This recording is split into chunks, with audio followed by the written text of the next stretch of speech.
Court के वरिष्ठ वकील और हमेशा हम कह सकते हैं कि कानून व्यवस्था में सुधार के लिए आप लगातार लंबी लड़ाई लड़ते रहे हैं।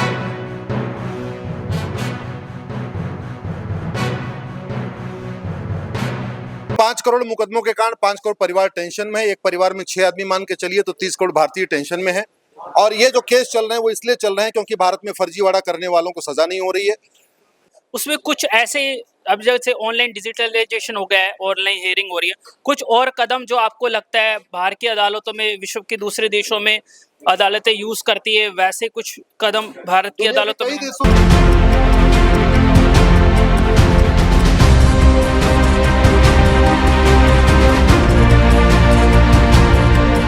उपाध्याय, आप सुप्रीम कोर्ट के वरिष्ठ वकील और हमेशा हम कह सकते हैं कि कानून व्यवस्था में सुधार के लिए आप लगातार लंबी लड़ाई लड़ते रहे हैं। अब 5 करोड़ से अधिक मुकदमे पेंडिंग पड़े हुए हैं, बहुत सारे केसेस पेंडिंग पड़े हुए हैं अदालतों में, और उसमें से अधिकतर फर्जी है। तो आप उसको लेकर मुहिम छेड़ रहे हैं, क्या बोलेंगे? बिल्कुल, 5 करोड़ मुकदमों के कारण 5 करोड़ परिवार टेंशन में है। एक परिवार में 6 आदमी मान के चलिए तो 30 करोड़ भारतीय टेंशन में है। और ये जो केस चल रहे हैं वो इसलिए चल रहे हैं क्योंकि भारत में फर्जीवाड़ा करने वालों को सजा नहीं हो रही है। जो फर्जी शिकायत करते हैं, फर्जी डॉक्यूमेंट बनाते हैं, या फर्जी जो है एफिडेविट फाइल करते हैं, या फर्जी गवाही देते हैं, या फर्जी एविडेंस देते हैं, उनको सजा नहीं हो रही है। जो फर्जी वसीयत बनाते हैं, फर्जी विरासत बनवाते हैं, फर्जी राशन कार्ड, फर्जी ड्राइविंग लाइसेंस, फर्जी बर्थ सर्टिफिकेट बनवा के अपने मुकदमे में अपनी एविडेंस पेश करते हैं, उनको सजा नहीं होती है। इसीलिए 5 करोड़ मुकदमे चल रहे हैं। अगर ये फर्जीवाड़ा सीरियस क्राइम हो जाए, जो फर्जी शिकायत करते हैं, फर्जी गवाही देते हैं, अगर इनको सजा मिलना शुरू हो जाए, ये 50% केस अपने आप कम हो सकता है। दुनिया के कई देशों में 1 साल के अंदर मुकदमों का फैसला होता है।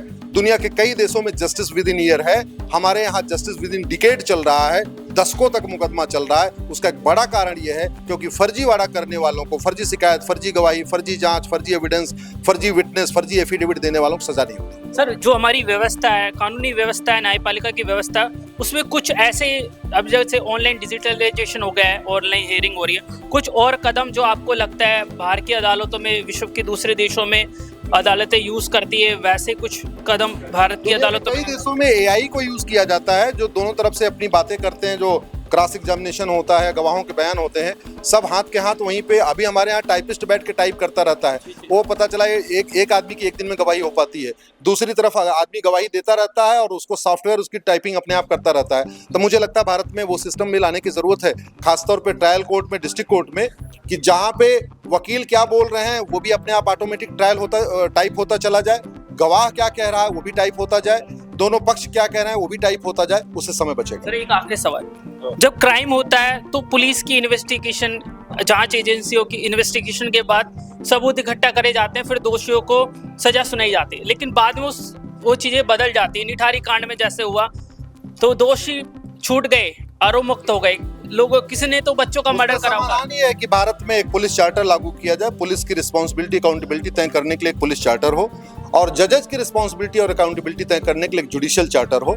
ऐसे ही एडमिनिस्ट्रेशन की रिस्पॉन्सिबिलिटी और अकाउंटेबिलिटी तय करने के लिए एक एडमिनिस्ट्रेटिव चार्टर हो। ये हमारे देश में है नहीं, इसकी जरूरत है। सर, कॉलेजियम पर क्या बोलेंगे, जजों की अपॉइंटमेंट? भैया, आज विषय फॉल्स केस का है यार, ठीक है। तो मेरे साथ अश्विनी जी उपाध्याय थे, जो फॉल्स केसेस के बारे में बात कर रहे हैं। भारत के अंदर फॉल्स केसेस के, जो हम कह सकते हैं, बहुत सारे मामले सामने आते रहते हैं, और फॉल्स केसेस में लोग लंबे समय तक, हम देख रहे हैं कि सजा उनको मिलती है।